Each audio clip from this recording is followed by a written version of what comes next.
Good morning and welcome to today's MPG Primer. I'm very excited to introduce Dr. Richard Smith.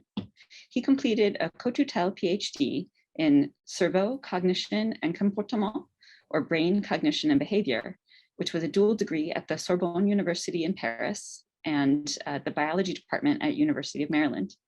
He recently completed his postdoctoral studies with Christopher Walsh at Harvard Medical School and Boston Children's Hospital.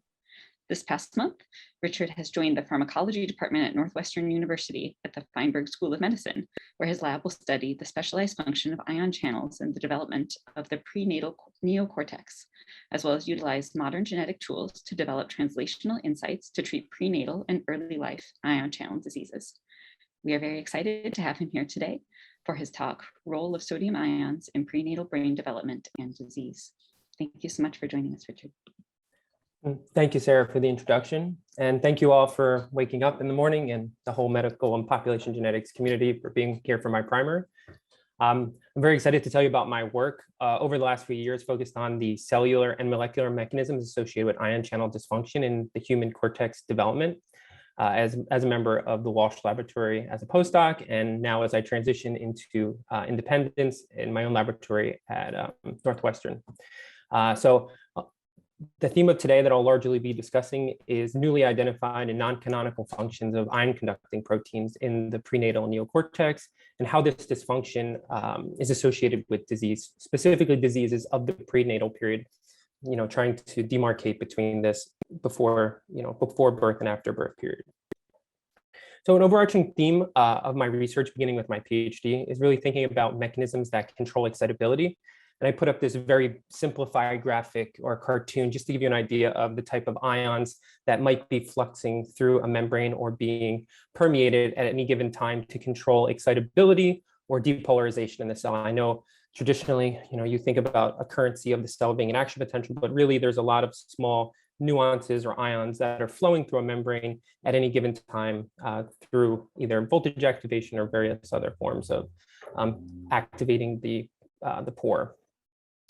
And as a developmental neurobiologist, I'm particularly interested in the onset and patterns of some of these ion channels and pumps to generate electrical activity in early brain development. And the first thing I would like to remind everyone from our biology 101 days is that human development or development, across many, begins with a slow calcium influx. So what this tells me is that ion channels are the most important coordinator of some of the earliest blueprints of the human brain. And I just put up here a video for everyone to enjoy.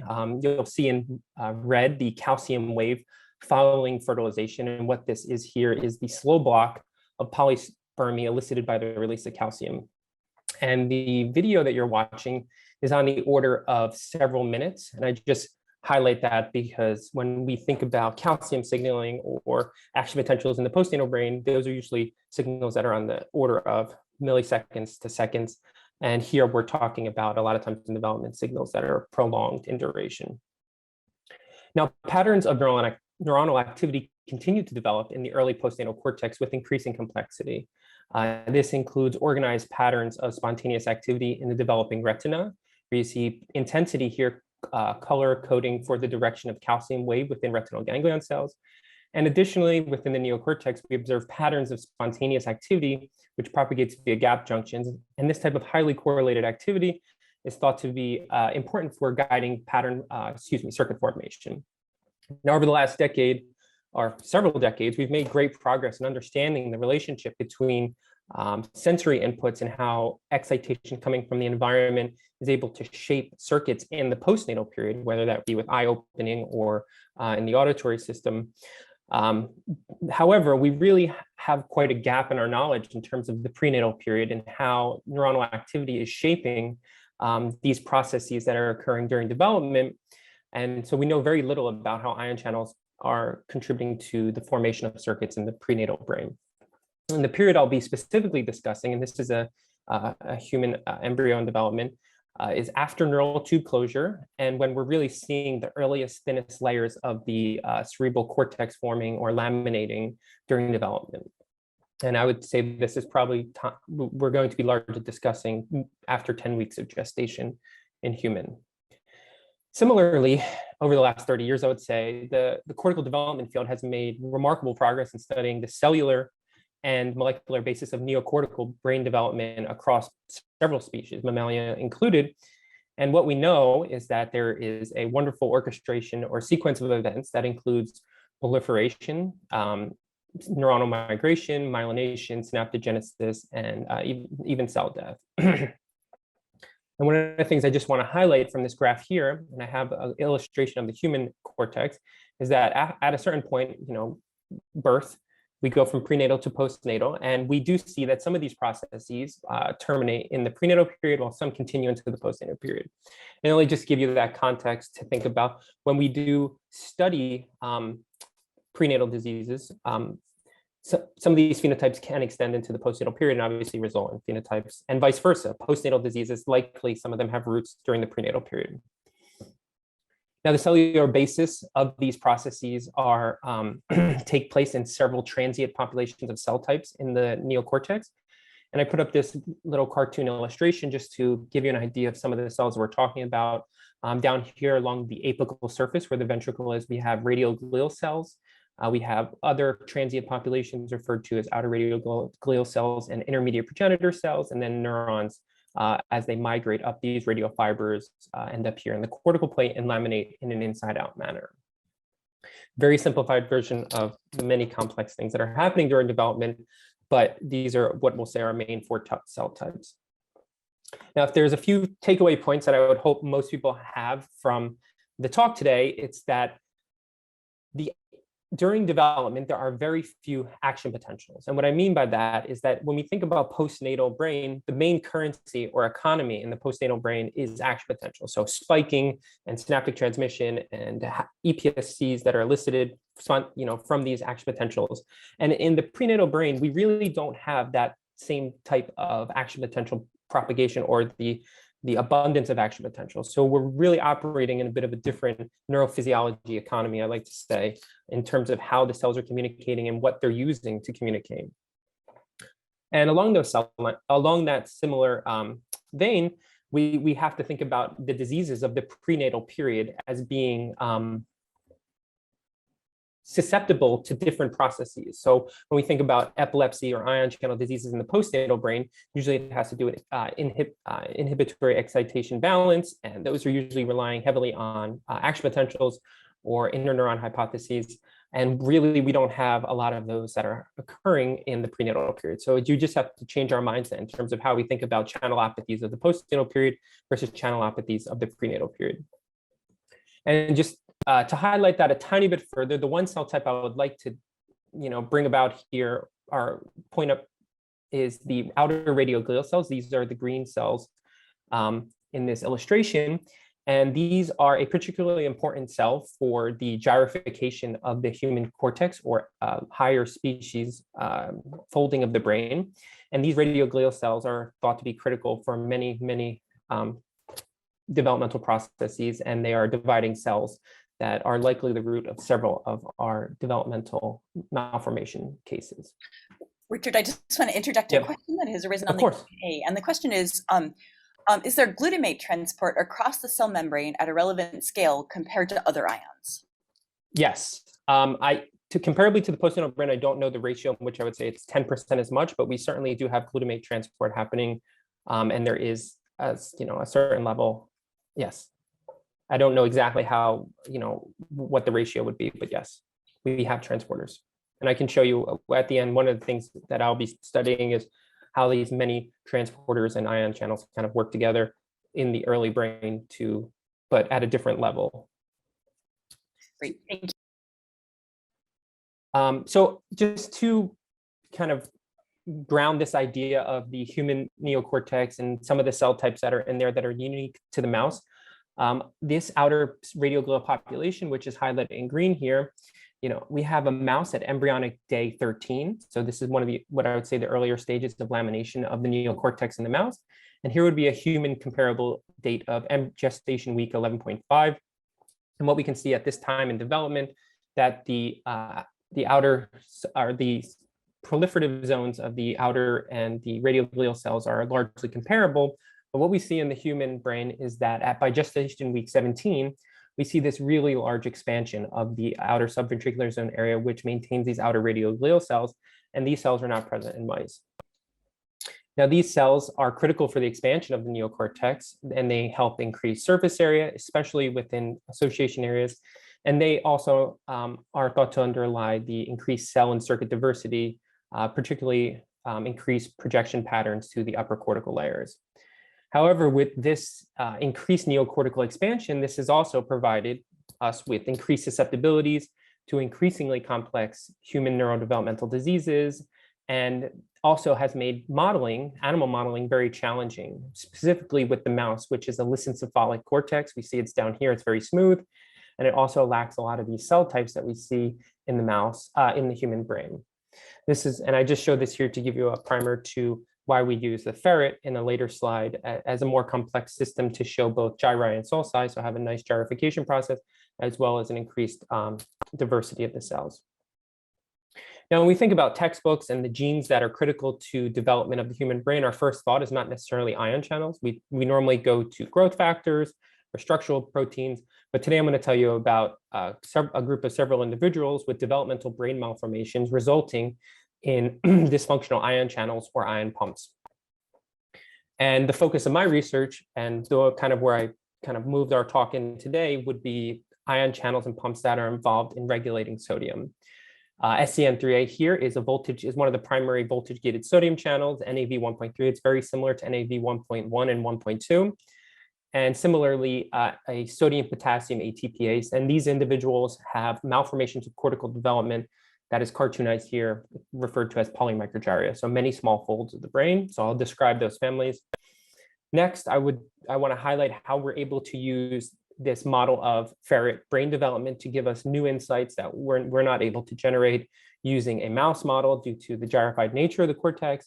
And then finally, some of our single cell studies to elucidate some of the pathways or connected mechanisms in the developing brain to give us a better idea of the landscape of these genes during both prenatal development and the early postnatal period.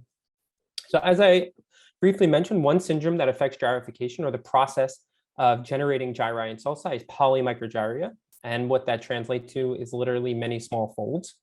And you can see here in this illustration case of the polymicrogyria restricted to the region around the perisylvian or the sylvian fissure, and we refer to that as perisylvian polymicrogyria. This particular region, as we know, is important for maintaining language and speech areas, and that'll become more relevant when I start telling you about these individuals and some of their phenotypes. Pathologists often describe the surface of the brain in this area as Moroccan leather. So have you ever seen Moroccan leather in that really like fine bumpy surface?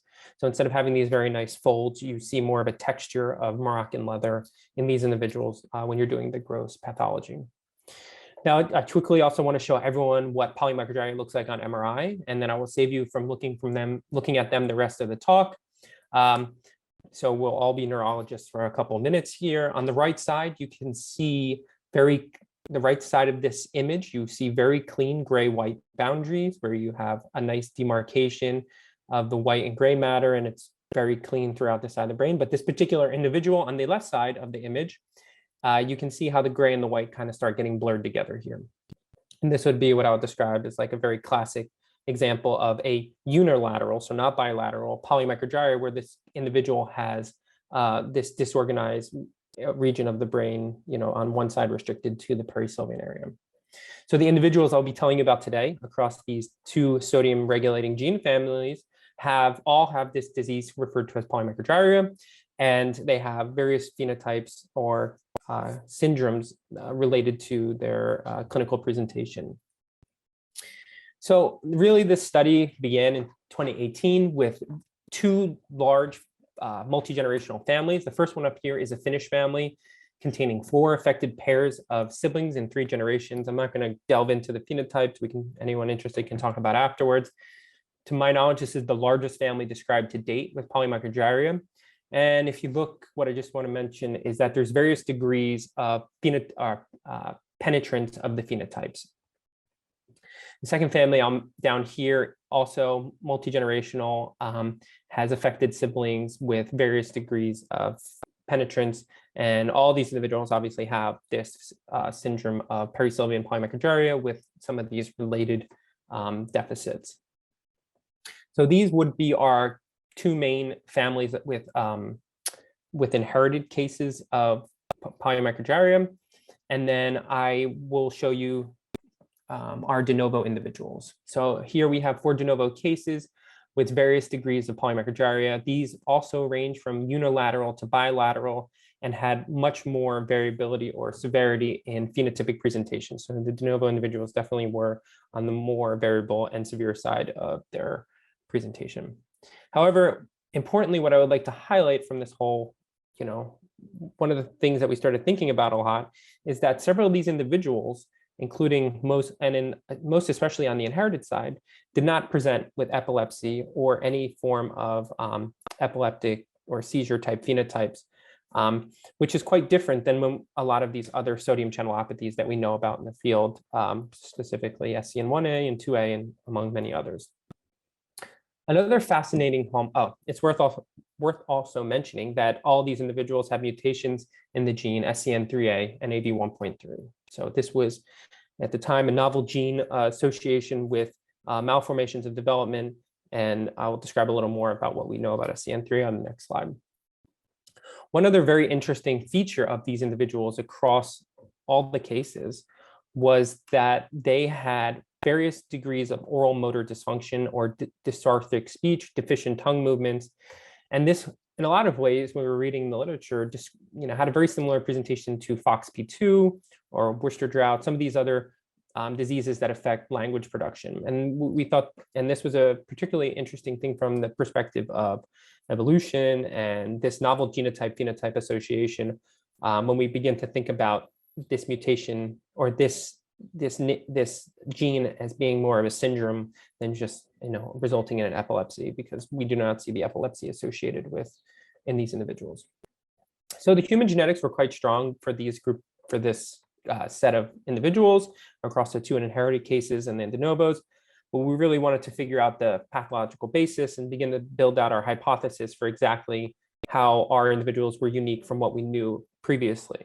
Now, up until this point, the main disease associations were very nicely described by Miriam Meissler's lab in 2008 and followed up extensively by Jennifer Kearney, where they really did a wonderful job documenting the role of sodium in these early life pediatric epilepsies. And also they performed physiology on these epilepsy cases. And what they found is they were largely loss of function. And that will become relevant later when I'm telling you about why our cases are different and the phenotypic expansion. So this was the kind of the knowledge base when we went into, well, these individual SCN3A, there's a handful of individuals that have epilepsy, and it seems like they were loss of function. That's really kind of the information we came into this with.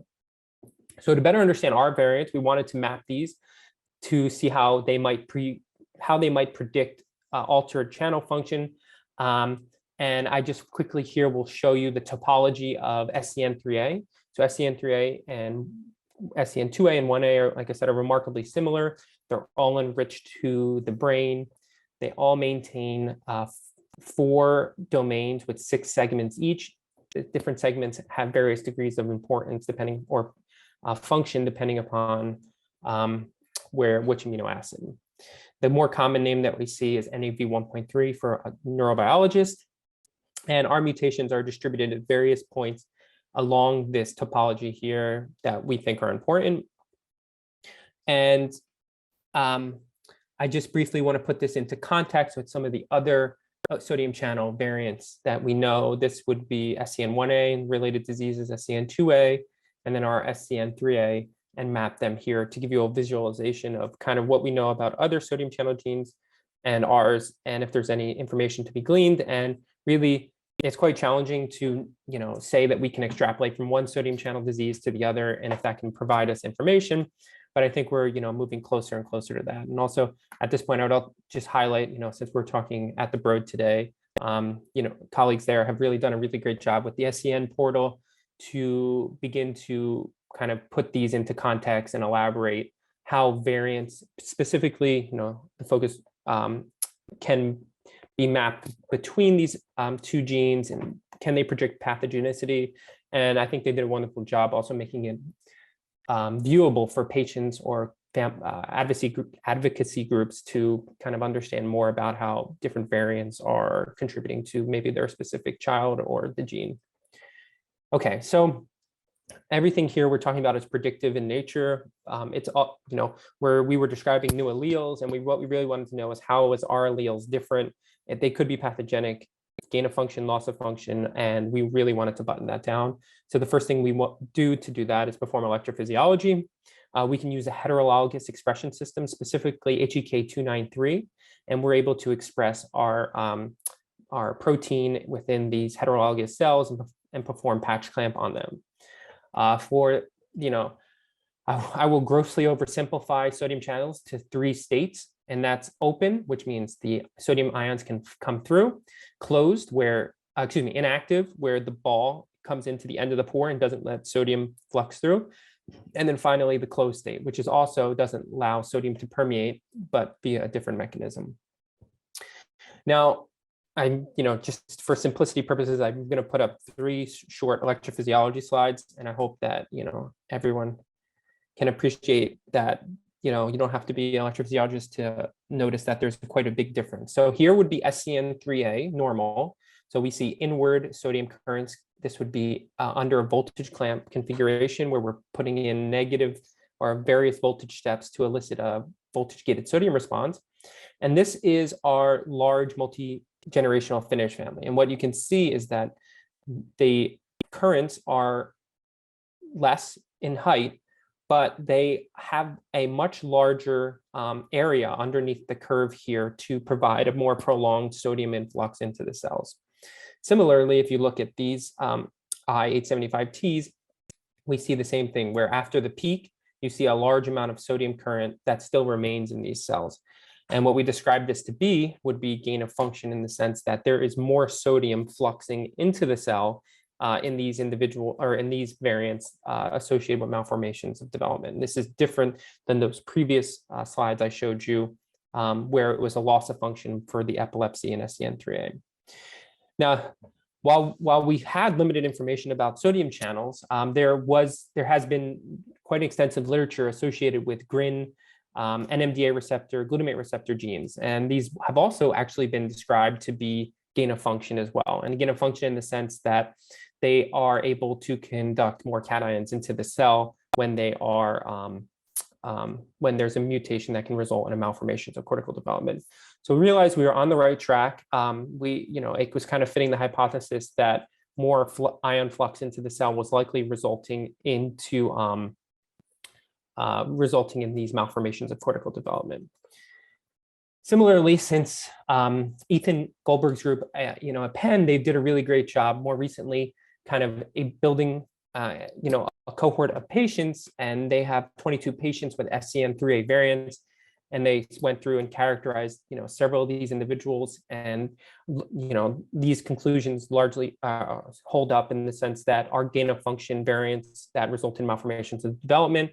Many of their individuals who have malformations of development also have malformations of development. So, I think what we did here was to kind of do a really nice job of expanding the phenotype to kind of lay the groundwork that these gain of functions are likely able to result in a different type or syndrome of disease than the loss of function, specifically with the SCN3A. So just to kind of bring this back, the most well-known, I think, sodium channelopathy that we typically think about would be SCN1A and its role in Dravet. But, just as an important distinction, these diseases are diseases of the postnatal period. So these are diseases that largely come on during, first or second year of life.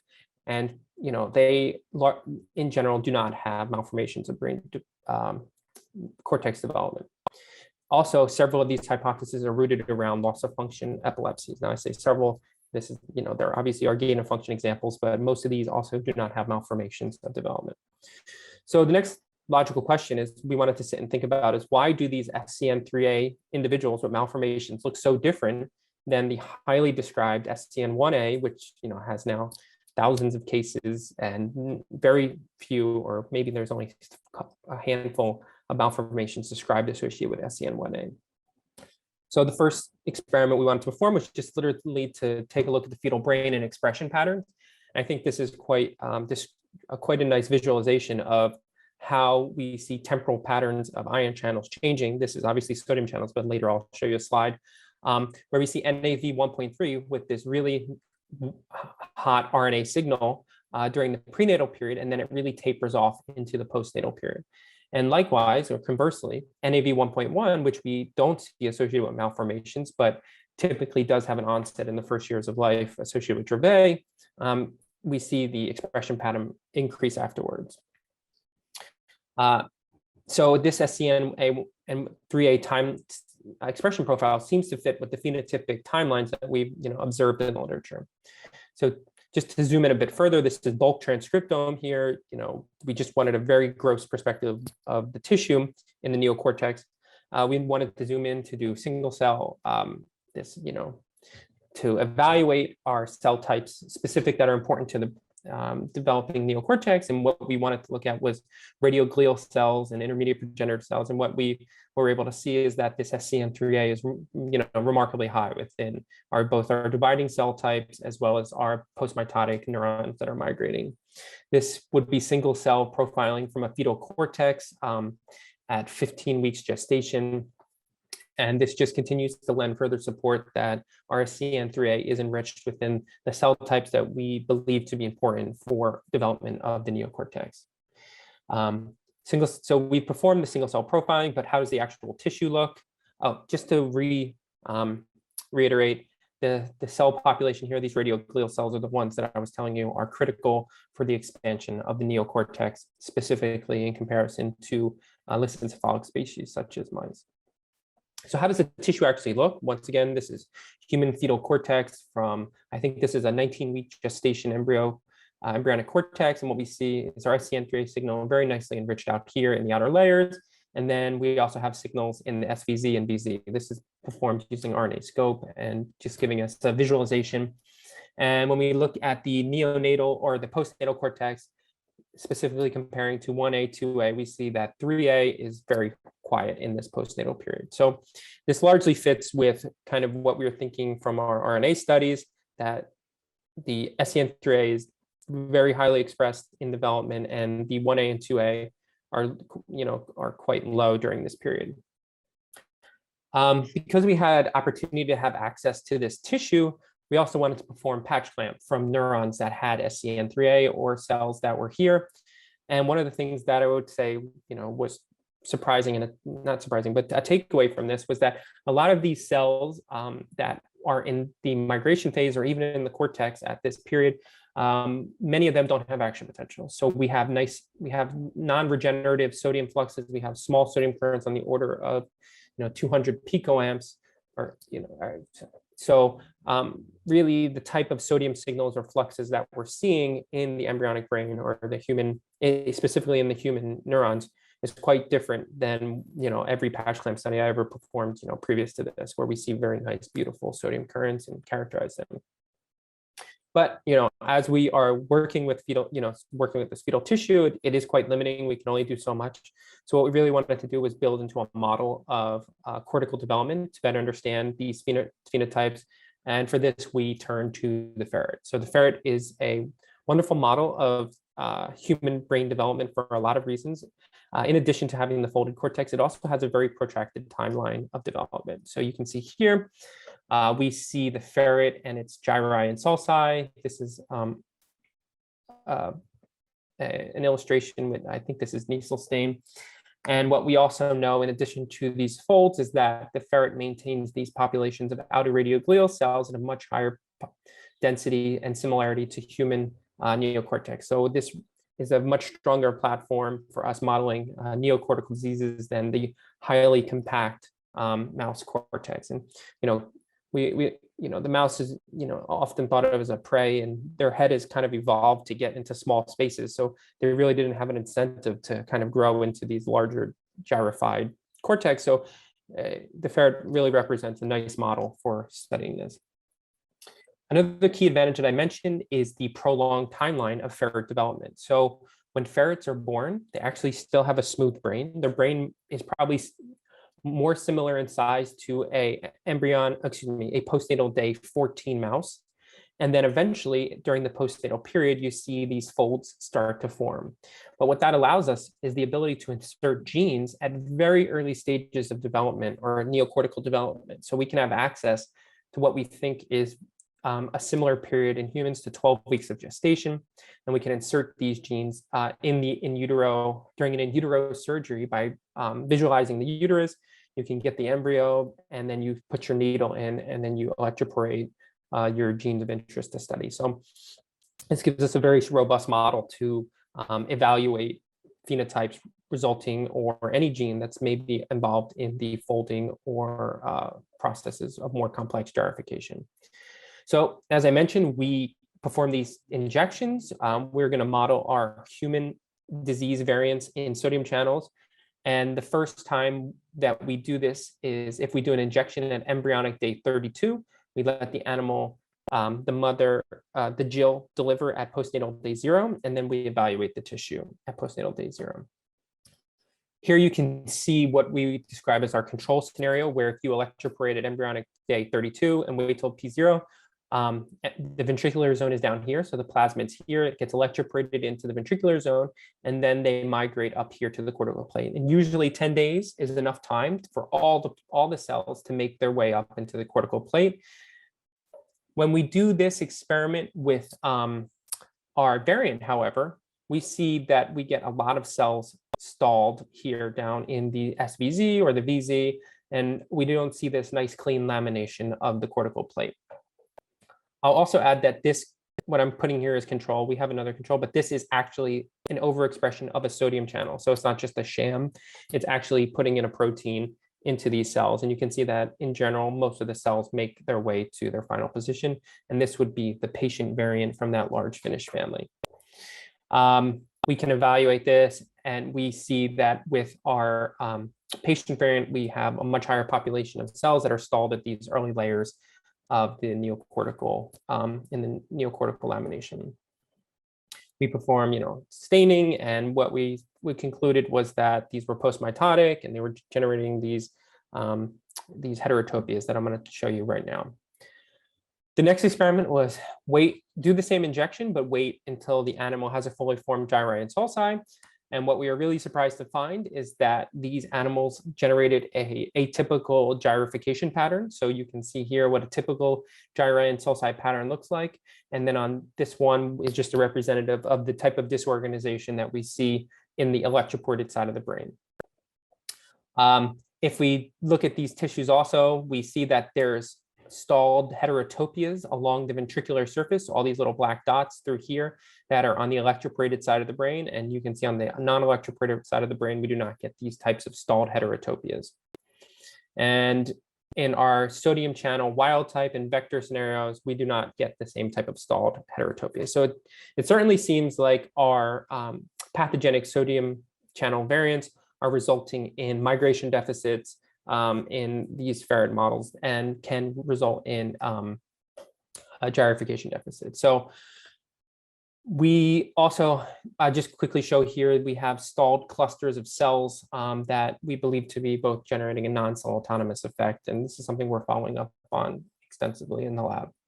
Okay, so just as a quick summary of the prenatal voltage-gated sodium channel phenotypes, we have several individuals with these malformations of the perisylvian area with an overfolded cortex. It seems like there's a good explanation for why SCN3A can result in this phenotype and why SCN1A can't, and that is the differential expression pattern from the fetal to the postnatal period.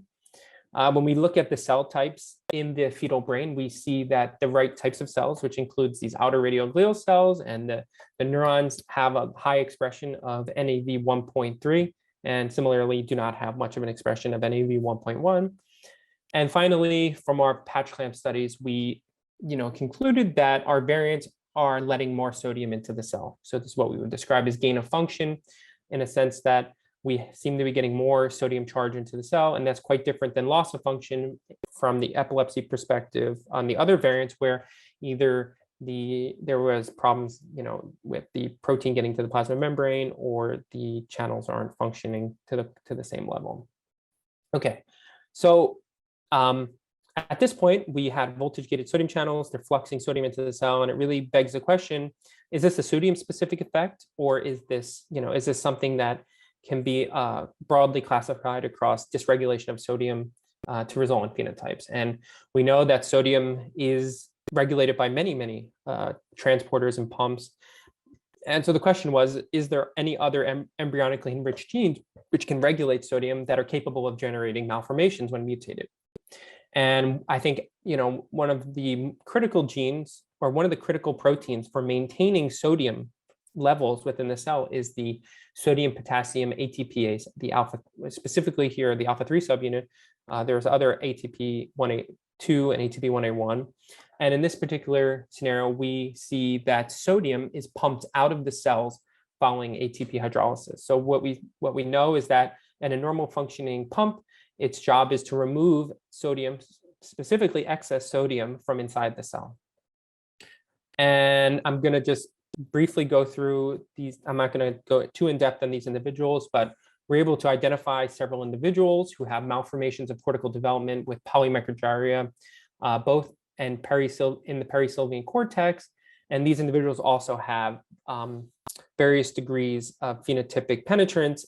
But I will mention what's different about ATP1A3 is that these individuals have more severe phenotypes, including their developmental delay.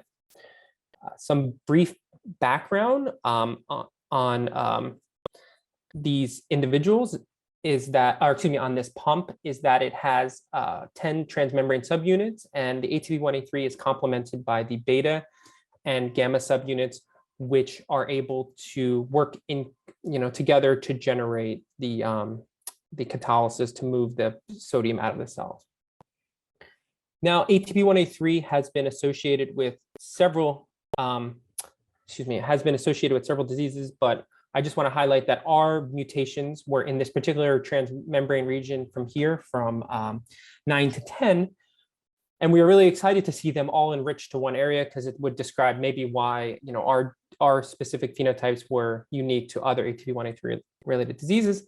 And at the same time we were putting out our study, there was 2 other groups that also published large phenotypic studies, the Vetro group and the Midiaki et al. And they also had their alleles enriched to this particular area. So it gave us, pretty good confidence that our alleles were capable of generating these malformations based on the fact that, they're enriched to this specific transmembrane subunit.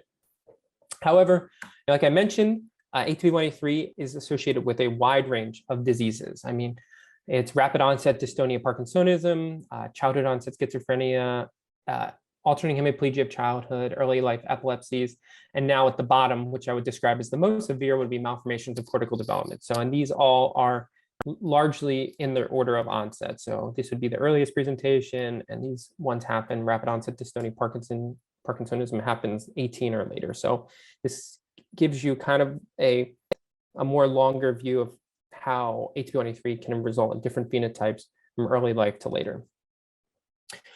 Just also briefly, because ATP1A3 is extensively studied, Kathy Sweetner's group really did a wonderful job describing one of our alleles, which is L924P. And what she described in a heterologous cell system with 924P was that there was an ATPase trafficking deficit, and largely characterized as a loss of function or viewed as a toxic gain of function, meaning an inability of the pumps to perform their function to remove sodium from the cells. So to explore the developmental basis of our ATP1A3, we wanted to perform human expression profiling to set the landscape of development. You can see here on the left, we have ATP1A3 with a very high expression during the prenatal period, especially compared to the other isoforms, AT1A1 and A2, which are also present in the postnatal brain in pretty significant levels and associated with various diseases. We can zoom in and do histology on our human fetal tissue. to really take a look at what cell types seem to be enriched. And what we can see here for those people who like histology, it's always nice when you're looking and you see kind of really hot cell types, either in the cortical plate. So up here is the cortical plate ventricular zone down here. And we see really highly enriched cell types in this region in the subplate area. So to go a step further, we wanted to perform single cell sequencing on these brains as well. And this is in collaboration with Marta Florio as part of in the Macaro lab. And what we were able to do is grab a piece of human sections of different pieces of human fetal cortex from various regions, both from the rostral caudal gradient as well as along the medial axis, and really begin to think about how maybe regional differences in expression patterns or cell types across the brain could be resulting in polymicrogyria as it pertains to the perisylvian cortex, where we see it most prominently. There's a lot of data in this paper that we recently published, and I encourage you to go look in the supplemental, just like any of these large data set papers, because it's just fascinating. But really, our highest enrichment that we see is in these excitatory neurons in the subplate. So the subplate is one of the critical activity dependent regions of the developing neocortex. And we also observed a rostral to caudal gradient, where we're seeing a change in the expression pattern from the back to the hind to the front of the brain.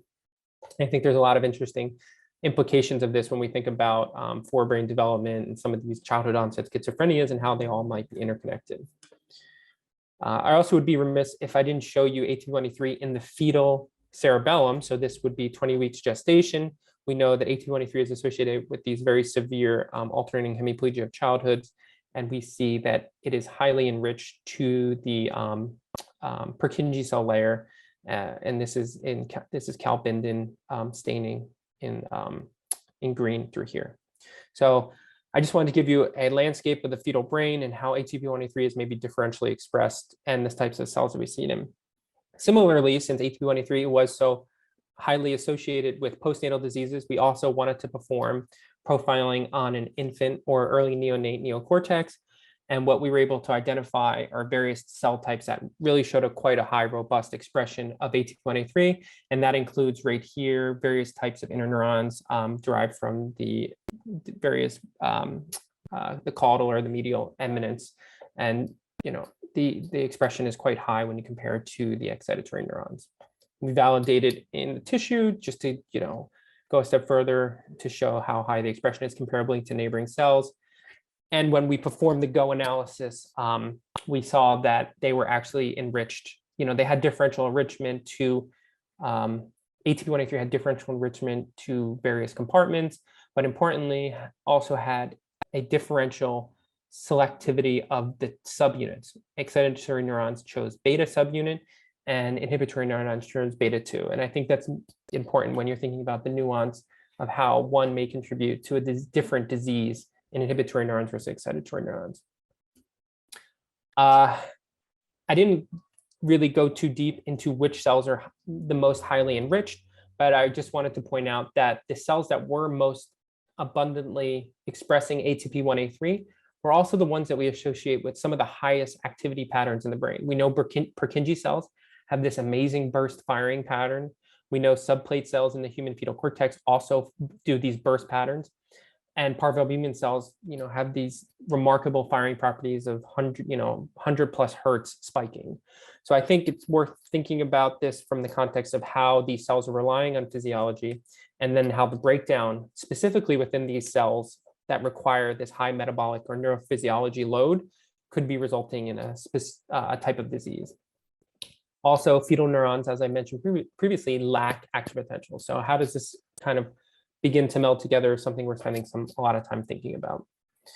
Okay, just as a summary slide here for the ATP1A3 work, we described the expression patterns across the subplate and cortical plate in the developing cortex. And similarly, we found enrichments to various types of inhibitory neurons in the infant brain, and also a front to the back, back to front enrichment or regionalization of this ATP1A3 expression pattern. Our presentation was complex. The presentation of the cases, or the patient cases, was also complex in the sense that these individuals had malformations of cortical development. Several of them also had very severe epilepsies, and we don't know whether they're going to develop other features later in life, but in general, they have very severe developmental delay, which is also in line with the Vetro and Mediaki studies where they describe these ATP183 individuals. So I think moving forward, understanding the mechanistic relationship of these several gene pathways, ATP183, SCN3A, GRIN1A, GRIN2B, all are going to kind of provide us more information about how these genes or these ion channel regulating proteins are involved in early developmental processes such as proliferation and migration. And I'll just re-highlight here that several of these proteins that result in malformations of cortical development, whether it's NAV1.3, 2A, or 2B, or the ATP183 one I showed you, likely result in increase in the amount of cations within the cell. Okay, so I will just show one or two slides about some of the way we're looking at ion channels as a cassette. So we have these wonderful data sets where we're able to analyze the single cells and the type of expression profiles they have and how they're differentially enriched. And what we want to really begin to understand is not just the patient cases, but what are the other ion channel genes that are contributing within a given cell population. So a lot of the time in the lab we're spending, and the future of my work is studying which ion channels are particularly important to various populations of cells. So here you can see excitatory neurons, inhibitory neurons, subplate, and exactly which are the genes that are most critical for these different populations and what physiology that may be conferred to them, or electrophysiological properties that can result in that support the biological processes that they're critical for during development. And then finally, we also have the development of a bioelectric organoid model of human brain development, where we're able to study, stably express GCAMP6 within an IPS line. We're able to monitor these organoids over the time period of weeks to months and really begin to look at the patterns of activity that we see in the developing human brain, whether those be early waves, propagating cells. Here's an example of some of the pharmacology in the lab. So the whole screen here would be the whole organoid, and you can see really nice different complexity and patterns of activity that we're beginning to profile both spatially with our electrophysiology and with transcriptomics approaches. I can't say enough, and thanks to my advisor, Chris Walsh in Boston, and many people involved in this project, including Jen and Sean and Sham and Ellen and previous techs in the lab, including Connor and our wonderful collaborators. But as of this past month, I have the exciting news that I have now moved on to start my own lab at Northwestern. And anyone who's interested in thinking about ion channels, learning a little more about physiology, we have, I have 2 photons set up and high throughput approaches and doing screens. We also have a wonderful program using ASOs to kind of target these proteins, which largely have been failed in the pharmacology industry for targeting for these diseases. So anyone who wants to think about early life ion channel diseases, feel free to shoot me an email. I'm recruiting right now for postdocs and graduate students. And thank you everyone for your time.